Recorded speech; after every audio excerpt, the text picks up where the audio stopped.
Hello and welcome back to my YouTube channel. James here as ever for more ACCA tips ahead of your exam. But today's question fundamentally is, have you got an ACCA exam in less than a week? Well, if you have, you're in the right place because I get these questions all the time from you watching and putting in the comments below in the YouTube channel. So today I'm going to go through 5 main areas. If I had to do an ACCA exam in less than 7 days, what would I focus on as well? So I'll go through the video, talk about my experiences, and then we'll put them into practice as well, because that could be the difference from taking you from that 48, 49 and getting you over the line to that 50 plus and you passing your exam. So I think should we get stuck into this? First of all, fundamental, paramount, tip number 1, you've got to have a plan. Okay, you've got to have a plan. So the best bit of advice I can give you there is, I'm sure you've heard all before in terms of, oh, go and write down a plan, James, and it'll all be rosy. Well, actually, write it down the night before you go to bed, okay? Because psychologically you know about it, and think about it from the stance of you are planning the day that you want to have. So by writing it down the night before, you visualize this as well, and I think you'll even start to be getting up before your alarm clock as well. The next tip as well is working out when you best learn as well. This is something that as an ACCA student, when I was studying myself, and then when I became to be qualified, finishing my professional exams, this really helped then as well, as to working out, are you an early bird or a night owl? Or in other words, do you work better first thing in the morning, or are you sort of more an evening learner? Okay, so for me personally, I was always an early bird. So I actually got that into my plan as to setting that alarm just an hour earlier, and I found I was really much more productive first thing in the morning. However, for a night owl, it could be, well, learning into the early hours. It could be you have other restrictions as well. This is where you have to balance it around your life as well. So you actually need to, when you're writing these things down, think in the actual week before your ACCA exam, what must I do? Okay, what should I be doing and what must I be doing? So the musts, I don't know, potentially you may have to be working in your 9 to 5 job, Monday to Friday. So for example there, you've got to ask yourself, well, do I want to be revising an hour or two before work? Okay. Or should I be leaving this till after work as well? You may be lucky to actually be able to book some days of annual leave. This is something you may consider to do as well. But you've got to work out and structure around your day. If you have to be at work between 9 to 5, are you going to be doing a bit of studying first thing in the morning before you actually get there? I used to actually do some studying just for half an hour, 45 minutes in my lunch break when I was at work. And also when I finished at work, doing 45 minutes afterwards as well, because I tended to find if I was in the office, then I was in that working environment. Now I realise there are people who have got to do online examinations. Some are going to be going to an actual assessment centre as well to sit the exam pen and paper. Some are doing it computer based, and some actually aren't even going into the office. So you've got to work out where your best working environment is as well, actually factoring that around your day. So there could be people listening here who've got children or family commitments, or they've got other jobs as well. It's working out, when am I free for things that I must do? So I must work my job to, comply to actually get my wage. I must look after my children. I must go to complete all these other aspects that I have to do in my life, and then you can work out where your free time is that you can fit in your studies. That would be fundamental. The other key thing, by writing it down so you're structuring your day, and I've got students who contact me all the time and say they've actually put it in a planner, they put it in their work diary. It's all about holding yourself accountable, because at the end of the day, you're the one that's going through it. You know the benefits of being an ACCA member, and also you know the benefits of, if I pass it now, I don't have to retake for the next thing. So that is my number 1 tip, fundamental and paramount. Get yourself a plan. So coming on to tip number 2 now, and that involves social media. And I feel this is something that actually doesn't get talked about very much, especially with all these sort of gurus out there and whatnot, to which I really don't classify myself as one by any sense. I just talk about my experiences. But social media was definitely one of them. When I was studying as an ACCA student, I tried to cut out as much as possible. The only reason why I used it was firstly for positive influences. So you can follow me on on Instagram or Facebook. All the details are in the description below. And I only post out tips as to how you can better focus in your studies, and once you actually see somebody's experiences, you think, oh, I really want to get there, and then you're starting to get in that positive mindset. If you're hanging around or hearing from negative people, then you tend to become a negative person yourself. Whereas if you're actually following and potentially watching other of my videos, but of course you've already watched them all, obviously, then you actually think, oh, I've got a spurge of motivation to get stuck into this because I now know what I actually want to do. The next thing with social media for tip number 2 is procrastination. So you actually get your phone out as well, and you might sit flicking through Instagram, Facebook, TikTok, whatever you're interested in. And before you know it, half an hour's passed, 45 minutes has passed. So I actually advocate as well, yes, cutting down on social media, but also taking your phone and putting it in another room when you're trying to study. Because if it's out of sight, it's out of mind, and only use it in a necessity as well. So I actually advocate a study plan of doing 20 minutes focusing, and then potentially 5 minutes as to go and have a look on your phone if you need to send a text or to actually contact and speak to other ACCA students as well. That was the only other thing that I particularly used my phone for, was that my study buddy, should I say, Mike, who was another student working away, used to give each other a call. How did your day go? What went well? What didn't go so well? And what have you got planned for tomorrow? And before you know it, we're holding each other accountable, send each other a message in the morning to say, oh, are you up yet? I'm already starting. Before you know it, the mindset kicks in and you're already on for a positive day. So that is tip number 2 in terms of social media and your phone as well. Do not underestimate it. Thirdly, write down your goal. This is massive, so that you can visualize it. So you may be watching this and going, oh, James, I'm not that confident. I actually, I failed an exam before. Well, there is a solution to that. And as ever, with the budget of the YouTube channel of naught, this is what I used to do when I failed an ACCA exam. And this is on another video on my channel, where write it down, the actual score, and put it up in your office, just like this, okay? Stick it on the wall so that you visualize and see that every day. So if you see that 49, you're thinking, oh, not quite feeling it today. Look at the 49, and before you know it, that mindset has changed as to, I'm going to get going on this, get the books out, and I know where I'm going to attack this because I've written down my list of things to do from my plan in part 1 as well, and I know what I'm going to achieve. What another thing is from actually writing it down on a piece of paper is that as you go through the day, to tick it off, check it off, scratch it off, and before you know it, you actually look and you can visualize to see progress going through. And again, that quote of, you're going to have the day that you want to have, rather than just sort of waking up and going, oh, I'm going to do some revision today. Doesn't work like that. You've got to have that plan set in stone, and this is where it links into writing down your goal. So other goals in terms of it as well is actually having a motivational playlist as well. So I actually try and advocate, when you're studying, trying to do it as if it was in an exam situation. But when you're actually having a little break in between, I used to play a bit of music, look at my goal that was written on the wall, and just focus on that in itself. So writing down how you're going to achieve it, and then visualizing it as well.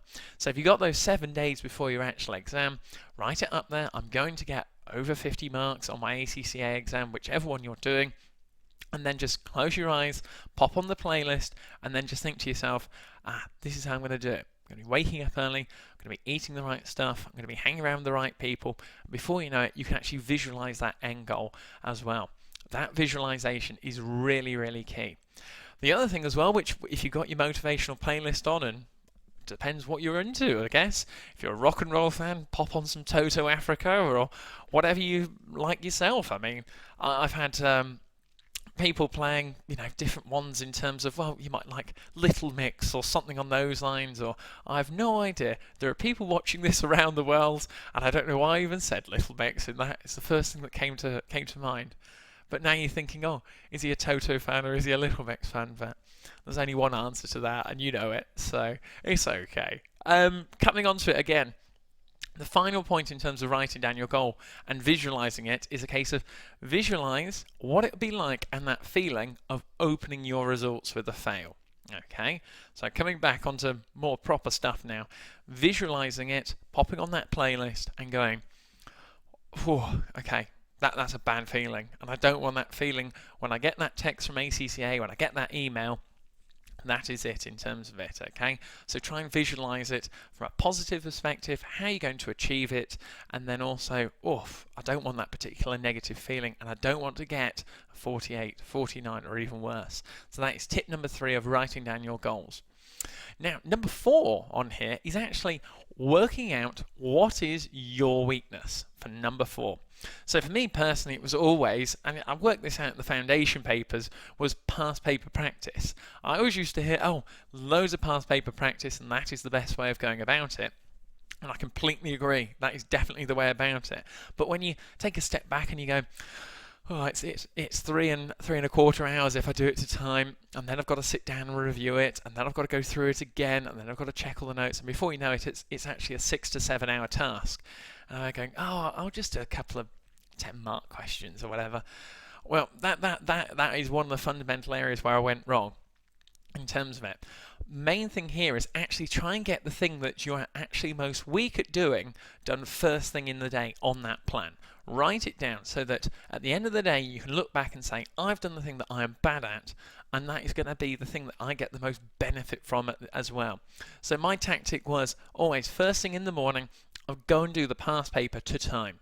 So it'd be the first thing that I think about, not really check my phone or anything on those lines, only use it for a stop clock, and have a coffee, wake myself up, cold shower, and then go and do the past paper 3.25 hours. Get it done and out the way first thing. Because I also found that I actually had most energy in the morning as well. So I was going to perform better from it. So actually researching this and actually ask yourself, how can I get better as well? So the people out there, I post it on the channel, and there are other people around the world, even speaking with people who are in your class or anything on those lines. So loads of online forums. Post it out there, start that discussion, and use social media to your actual advantage, because you're creating content rather than consuming content as well. You're creating a poll out there or a discussion as to how can I get better on an ethics question on those lines. And finally, as I said, you've got to work out, when are you best productive? When do you work the best? Quite simply. So for me, it was always first thing in the morning, as I said, but for you it could be later into the evening, no distractions, your family have gone to bed. It depends on your circumstances, but you've got to ask yourself the question and actually say, well, okay, when is that best time for me? And that is how I'm going to structure it as well. So that is tip number 4. Work out and actually be honest with yourself. What are your weaknesses? Mine was past papers. Yours could be that as well. But when you're honest with yourself on it, you will see the benefits as well. Trust me. Finally, number 5, work-life balance. I've been there where you're working hours upon hours upon hours throughout the day, and you're just working yourself up, basically. You've got to understand and work out how you study best around your commitments. So mine, where I fell short, was revising too much in the morning, then working 9 to 5, then working in the evening, and then not really particularly fitting in enough exercise. I wasn't eating the correct things, and also where's the sort of balance in all of that in terms of catching up and doing other things to take your mind off it? Because once your mind's gone elsewhere, when it comes back to focus on ACCA and revision, it's more focused and in tune with it. Whereas if you keep having it all the time throughout the day, productivity's just going to drop off. You can't keep doing it like a robot. So that's where the actual technique of 20 minutes studying, 5-minute break in terms of it, I think really, really works and keeps it really simple as well. So that in that 5-minute break, leave your actual working environment where you are. I always say as well, if you've done a long session where you've been at it for a couple of hours, it's a case, well, actually leave your house, go for a little walk around, pop on a podcast or some music, something on those lines, fresh air, something to change it up, so when you come back you've got a new lease of life in terms of it. So for example, mine used to be first thing in the morning, get that past paper out of the way and done, long bit, but I've got most amounts of energy there. Then later on into the day, obviously, having food and your energy levels dip off. So I needed to actually get more things interactive. So I was watching more videos on YouTube like this, actually working with study buddies around the world. So I'd actually call them and it'd be more interactive. We'd send questions to each other. And then other aspects as well in terms of, well, just trying to mix it up. So flashcards, highlighting, reviewing key notes as well. Things that were short and sweet used to be done in the afternoon when I had less amounts of energy. Trying to break it up with exercise as well, which really helps, clears your mind, and even just going for a cold shower or having a chat with someone not relating to it, but still focusing on staying to the plan and having the day that I want as well. This also links into hydration is key, so making sure you're having enough water, the correct amounts of food as well. So are you giving yourself the correct amounts of nutrition so that you're going to be learning and understanding things better? So fruit, vegetables, and healthy foods instead of sort of chocolate, sweets, fizzy drinks and energy drinks that are just going to cram you full of sugar and caffeine. It's up to you. I try to cut out caffeine as well. The other thing is alcohol as well.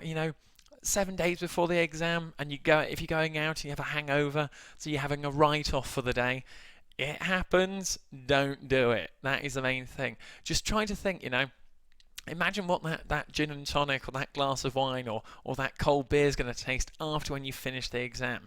Because if you start to visualize that, then you're actually going to yourself, that is going to taste a lot more sweeter because I know I've put in the hard work. I actually know students around the world, and I used to do it as well. If you buy yourself a special beer or a special gin and tonic, something on those lines, and leave it unopened, and you see that every day, you go, that is going to taste very nice, one, when I finish the exam, or I might actually save it for the results because I know I've worked so hard that is going to taste even sweeter after when it's finished as well. You won't see that on any textbooks for it, but that's a really good tactic psychologically as well, so that you have a reward at the end of it. The final point in terms of work-life balance is the sort of final bit of anxiety. So going into the exam, actually getting a bit worried or worked up in terms of it as well. And I know this is a massive thing with students from around the world, especially in current conditions of lockdown and isolation as well. The only final thing of my mindset going into it was, that I can be honest with you about, is a case of looking yourself in the mirror before the exam and saying to yourself, I have done as much as I possibly can do to the best of my ability. And I always said, I had that motto in my mind and that mindset as to, look, I'm going into the exam today, I've woken up nice and early, look myself in the mirror and you say, I've done absolutely everything physically possible in my control to put myself in the best position to revise, going through notes and watching videos like this, and that is the best way I feel that when you're actually going into it, it settles down your nerves because you're being honest with yourself and you're going, I've done absolutely everything in my power to prepare myself as best I can. So following the tips that we've gone through on there, that will create that final better work-life balance, that correct mindset going into the actual exam day or even the night before, because let's face it, sleepless nights going through ACCA in these areas, and a bad night's sleep is going to make you perform worse in the exam. So actually the night before, just have an honest chat to yourself and say, you've done absolutely physically possible, mentally possible in preparation. I've watched James's video 7 days beforehand. I've done my plans. I've gone through everything, past papers, past questions. I feel as prepared as I possibly could do. So let's focus, eyes on the prize, and let's just do our best going into it as well. So that will be my final one in terms of work-life balance, tip number 5. Whew, and breathe. So guys, I really hope those tips help you. 7 days is a short period of time, but it can be the difference between getting a number in the 40s or getting that bit going into the 50s. And I feel if you follow these sort of 5 key areas with the other tips as well, you've got a really good chance of pushing yourself into the 50s. This video is designed for students who I know a week before. This isn't going to be someone who's just starting from nothing. You'd have gone through some text and some questions, but it's just getting that structure, changing that mindset, and other tips from a qualified member who's been in that situation before. I really hope they're going to get you over that line and you're going to absolutely smash the exam as well. Okay, if you found today's video helpful, as ever, feel free to subscribe. The button will be down there at the bottom as well, so that you get access to all of my free tips and any other question analysis and other exam tips I actually release on my channel.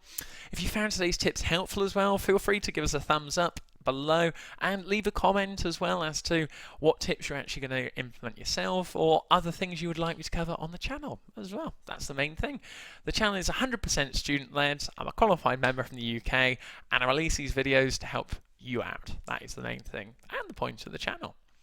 So the last thing I can say is best of luck going into your actual examination.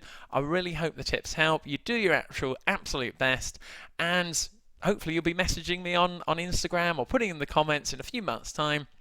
This video helped you to actually pass your examination and got you over the line.